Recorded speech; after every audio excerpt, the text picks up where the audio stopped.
Et bonjour à tous, aujourd'hui je vous emmène visiter une ancienne carrière de marbre située dans les Alpes, au fin fond de la vallée de l'Ubaye, près de la frontière italienne. Donc on s'est garé au niveau du village de Maljacé. Au bout de quelques centaines de mètres, on aperçoit déjà les premiers blocs de ces marbres verts, particulièrement connus même au niveau mondial. Donc la marche d'approche a été assez longue, on compte à peu près 1 heure de marche depuis le village de Maljacé. Là, on avait de superbes couleurs début de l'automne. On compte à peu près 3 kilomètres à partir du village. Et il faut donc remonter cette combe, la combe de Brémont, où étaient exploités ces marbres verts.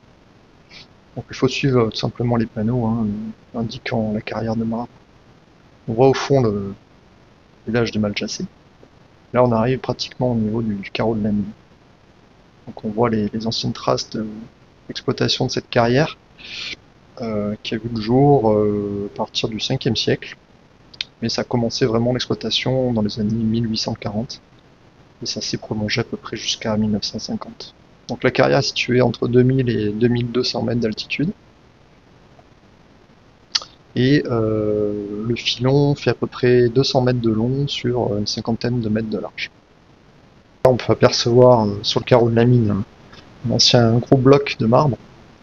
Donc c'est un marbre vert constitué de minéraux comme de la chlorite, de la serpentinite, de l'amiante, de la séricite, entrecoupés par donc des veines blanches de talc et de calcite. Donc la mine est accessible, elle est publique, on peut s'y rendre donc après 1 heure de marche et suivre ce talweg d'où sortaient tous ces blocs de marbre. Donc là on peut apercevoir le protolithe, c'est-à-dire la roche d'origine, avant bréchification et métamorphisme. Donc en fait ce sont d'anciens gabbros qui ont été métamorphisés, rejetés donc depuis la zone de rifting au niveau de l'ouverture de la mer Alpine, la Thétis. Donc on avait ces circulations de fluides là, hydrothermaux, dans les fumeurs noirs qui ont généré aussi, entre autres, quelques mines de fer à côté de cette carrière. Donc là on voit bien sur ces blocs à la fois du quartz et voilà le protolithe, donc c'est l'ancien gabbro.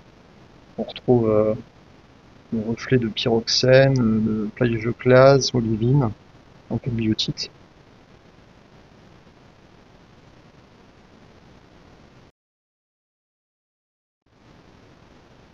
Donc là, dans ces échantillons, on retrouve bien l'aspect rainuré de plaquage de ces serpentinites, amiantes et chlorites, issus en fait de la bréchification, une légère métamorphisme de ces ophiolites,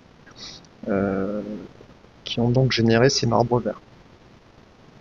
Dans ces marbres, il y a aussi la circulation de fluides carbonatés qui ont pu déposer cette calcite.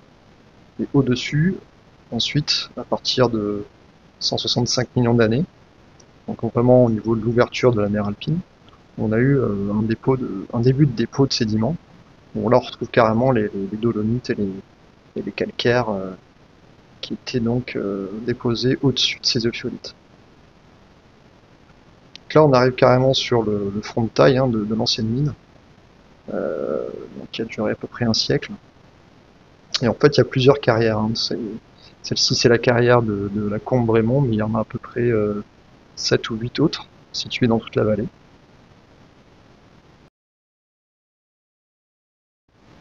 Voilà, après cette brève visite de la carrière de marbre de Morin, il est temps pour moi de retourner au village de Maljacé. J'espère que cette vidéo vous a plu, et je vous dis à très bientôt.